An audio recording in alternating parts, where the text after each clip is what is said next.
Assalamu alaikum wa rahmatullahi wa barakatuh.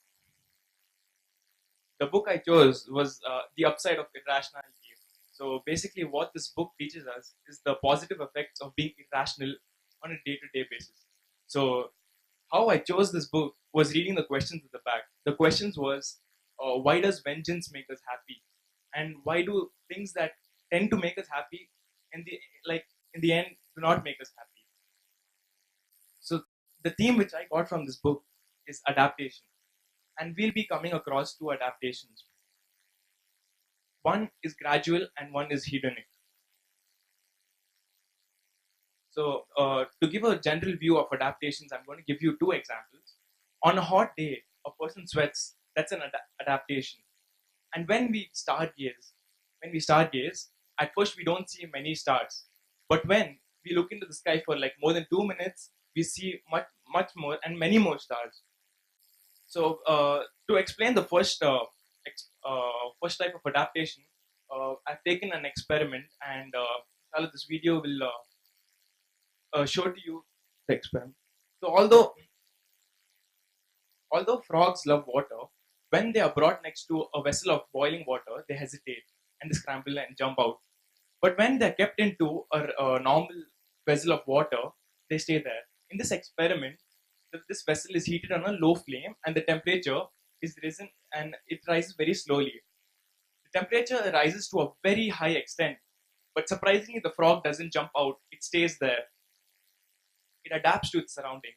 But by the time it realizes what danger it is in, it's too late. The frog dies. But this is a fake frog because they cannot kill frogs in any video. So coming back to this presentation.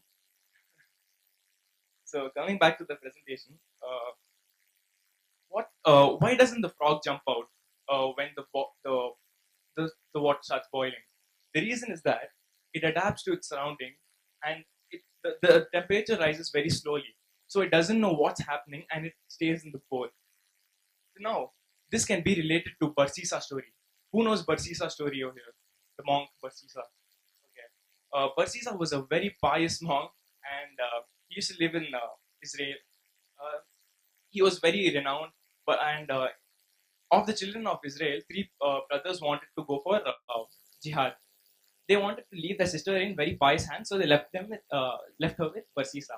Now, over a long period of time, Shaitan took over Barsisa, and step by step, slowly, he made him commit small sins until he ended up at the doorstep of zina, committed zina, murder, and then shit. Now the question is, how could such a great and pious monk fall for Shaitan's waswas? The answer is that Shaitan never just came up to Barsisa, hey Barsisa, commit murder. Like, he didn't do that. He took it step by step. He made Barsisa commit small sins one by one so that he gets adapted to the sins. And when Shaitan presents the major sin, he doesn't look at it as such a bad thing. Like how the frog, if the frog was put into the boiling water, at first it scrambles and jumps out. The same thing over here. Barsisa gets adapted, and then he gets killed. Now, this has global scales as well. Uh, every year, the temperature is increasing. Haven't we all experienced it? Now, if in a particular year 10 degrees of temperature was to be increased, wouldn't all our focus and wouldn't all our focus go towards global warming? That's the thing. We don't focus on things which don't change. So now, coming to the second type of adaptation, it's called hedonic treadmill, and inshallah we'll be seeing a video which will help us demonstrate what hedonic treadmill is. So here, a person is jumping from want to want, and in cycle. So basically, what's happening here? He's jumping from want to want, and if you zoom in and close up to the, this is taken as an analogy, so you'll have to understand it in a metaphorical way. If you see the motion of the foot, it lands on one want, gets stable for some time, and then jumps off for another want. That means the happiness, the stability of a person is only for a short period when he takes off for another want. Yeah, let's go. First he wants money, then he wants an iPhone, then he wants house, then he wants car. For house is not enough, he wants a villa, and for car is not enough, he wants a BMW. So now this another example of hedonism is when we enter a new house. we look at small objects, we look at every fine aspect and cherish it. But after a few months, where is it? It fades away. So hedonism is basically the wantonness or the person's need and materialism. Another example is when a person wants a car, or I should say Ferrari. He takes care of it in like a lot for a few weeks, and then later the happiness disappears. As Allah's Messenger said, if the son of Adam was given a valley of gold, he would always want one more. Now we will be coming to an experiment related to a vacuum cleaner. The first group, there were three groups, and the first group was exposed to a vacuum cleaner noise for 5 seconds, very irritating.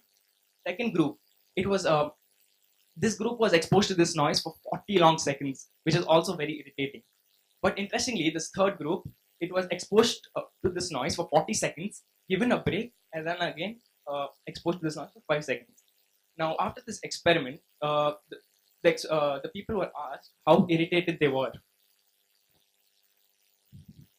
So, surprisingly, the first group, they were very irritated because 5 seconds, super irritated. Second group, interestingly, not so irritated as the 5 seconds. The reason being that in the 40 long seconds, they adapted to the sound and then they didn't find it that irritating. Surprisingly, in the last group, in the 40 seconds they adapted, the break diminished that adaptation, making them as irritated as the first group. Now, this can, we can derive a statement from this experiment. Any disruption, meaning prevents a body from adapting, and therefore heightens any experience, good or bad. Now, we can use this as a solution for Barsisa's case. There are many solutions for Barsisa's case, but a very good one is where he could have plugged out or disrupted, as I said, he could have disrupted or interrupted his situation. Like how Yusuf alayhi salam did when he was surrounded by women. He raised his hands and begged for prison. Who begs for prison? Only he knew the importance of a disruption. And this is also a solution for hedonism. A solution for hedonism is then when a person adds gratitude and contentness in his life. So there's no place for hedonism and wantonness. A great disruption is one of Allah's greatest commandments, which is Salah. Many spiritual masters say that when we raise our hands for takbir, Allahu Akbar, we push the dunya behind and enter a spiritual state in communication with Allah.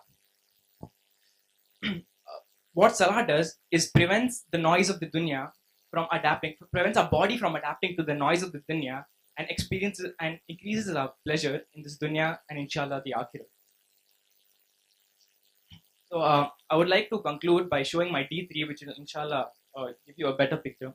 So this is my book Upside of Irrationality, and I took the theme adaptation, and then through adaptations they came to two types of adaptations concerned me most: gradual and hedonic. So in gradual adaptations, orange shows us the negative effects on us, and green shows us the solution. So what gradual adaptation does is makes us oblivious to our blessings. Oblivious to wrong things. So when wrong things in our culture comes in slowly, we don't know we are doing wrong, but we end up doing wrong. And the solution is obviously disruption. Coming to hedonic adaptations, it gives us the disease of the heart, materialism, and it makes us forget blessings. Hedonic adaptations, and the solution for it is disruption. Jazakallahu khair. Hope you've learned something from this, inshallah. Thank you so much.